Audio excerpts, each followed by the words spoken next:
Hello, and welcome to the fourth podcast in our mentor training series. This one is about trauma and youth development. I'm Lucy Bossert, Health and Wellness Program Coordinator here at Boulder Options. And I'm Sarah Schaefer, the Program Manager. Thank you for joining us. We hope that before you start in on this training, you have read the wonderful article in The Sun. It's an interview with Bruce Perry, who is a wonderful child psychologist, and he describes how trauma in childhood affects the development of a child. We think it's an extremely informative and engaging article, and we think it'll help guide how you process the information that we talk about here today. So just to kind of kick things off, this is a quote directly from Bruce Perry. He says, "The more healthy relationships a child has, the more likely he will be to recover from trauma and thrive. Relationships are the agent of change, and the most powerful therapy is human love." Spoiler alert, that's a whole lot like what we think of as mentoring. And we want you to go into this training and not necessarily think about trauma as this disorder, but we really want you to think about how you can be a really good friend to somebody who might be in need. So to give you a little bit background about what trauma is, this is the definition from the Diagnostic and Statistical Manual of Mental Disorders. So a trauma is a direct personal experience of an event that involves actual or threatened death or serious injury. It could be a threat to one's physical integrity, witnessing an event that involves the above experience, learning about unexpected or violent death, serious harm, or threat of death or injury experienced by a family member or close associate.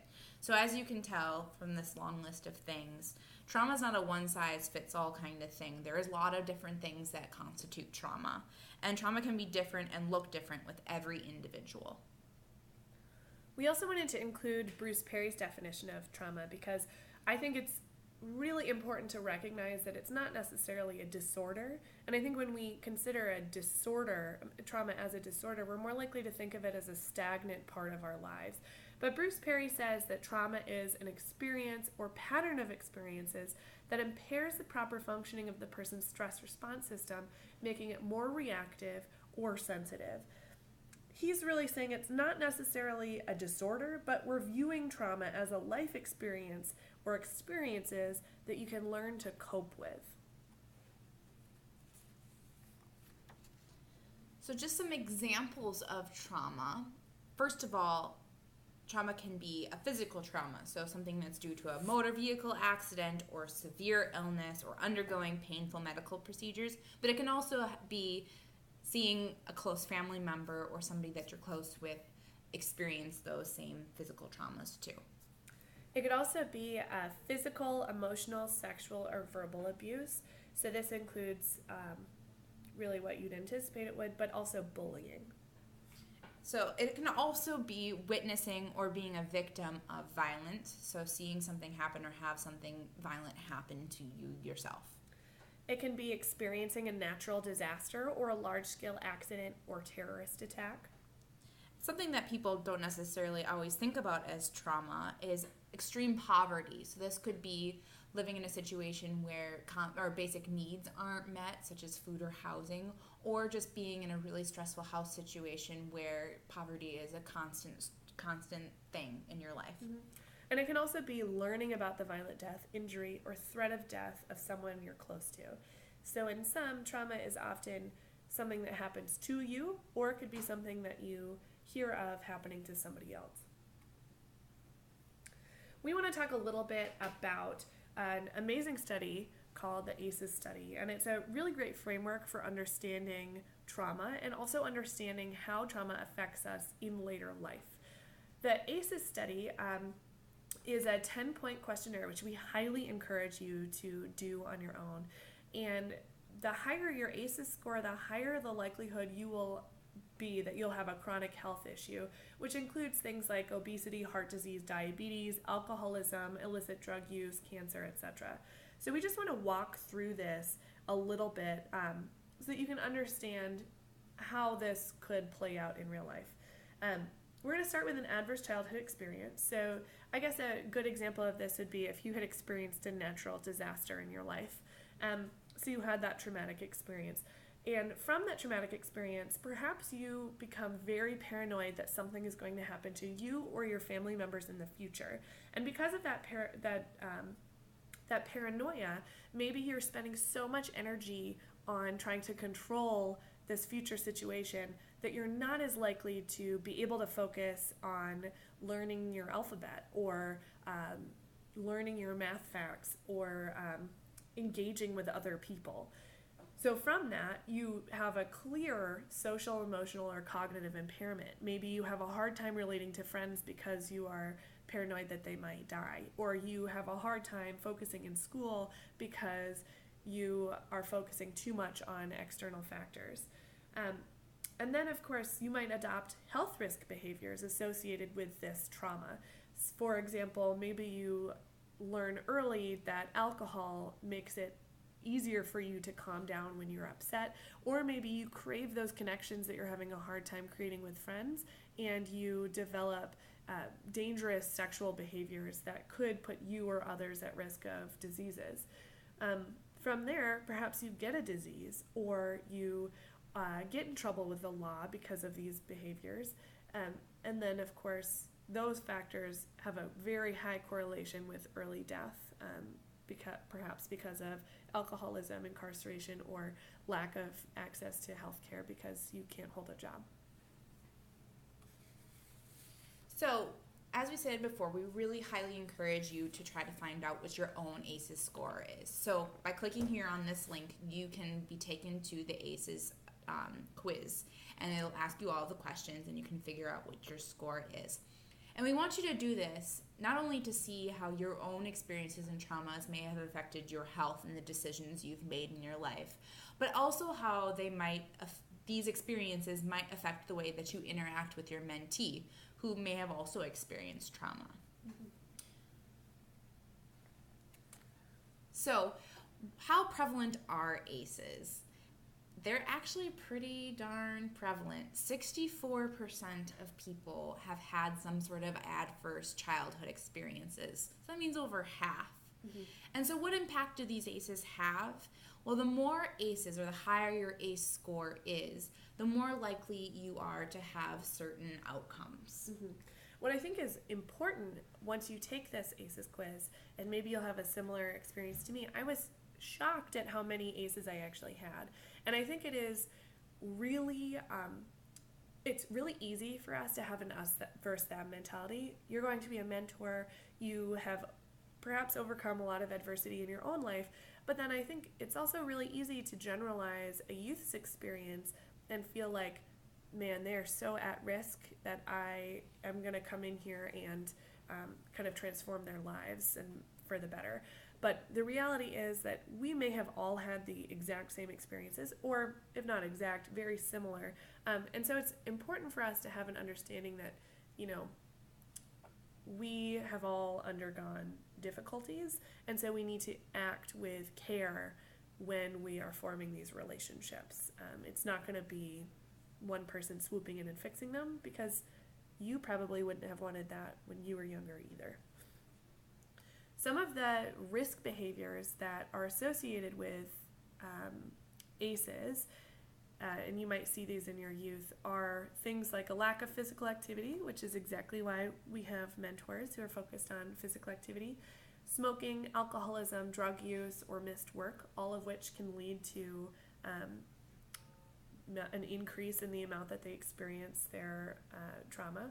But then it can also impact their physical and mental health, such as depression, suicide attempts, STDs, broken bones, and the like.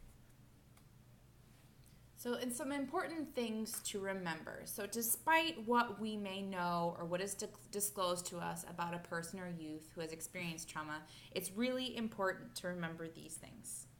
So, first of all, treat the youth as a person and not someone who has experienced trauma.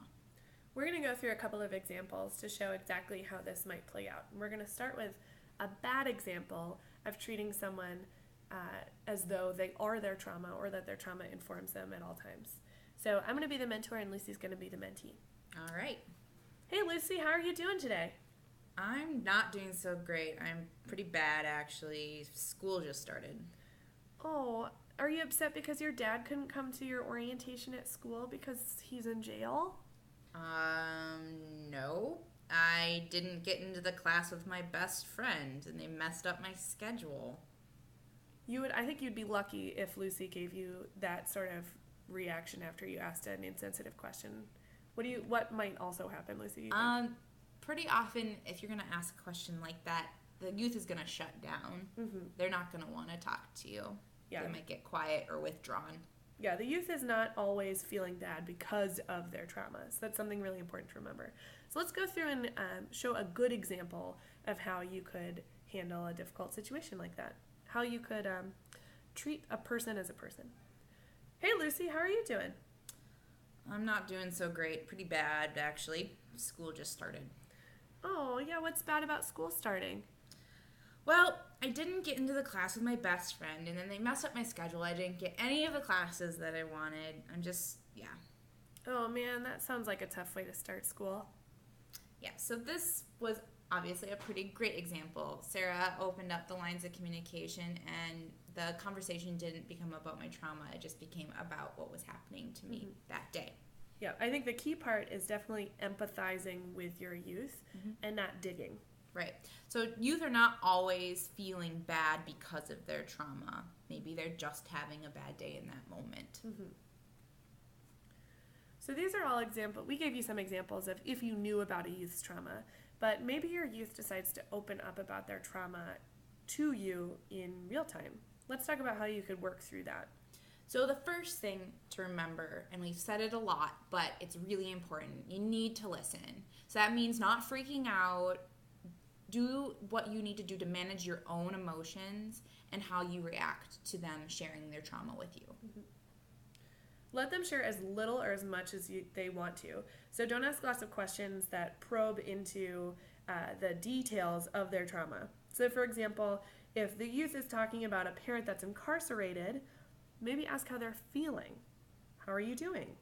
How is this affecting you? Is there anything I can do? Don't respond with, what did they do? Or, oh my God, that's so awful. Yeah, that might not make them feel super great about their parent, who they probably love and who is going through a difficult time. So if your youth, your mentee, brings up a trauma, these next three things are a really great way to make sure that that communication is positive and trauma-informed. So the three things are safety, connections, and managing emotions. Safety means that you're creating a safe environment where the youth has control over their circumstances. That really means being reliable, predictable, available, honest, and transparent. A good example might be that if you're talking with your youth and they're talking about their trauma, don't necessarily invite other people into the conversation whom the youth hasn't confided in or might not want to.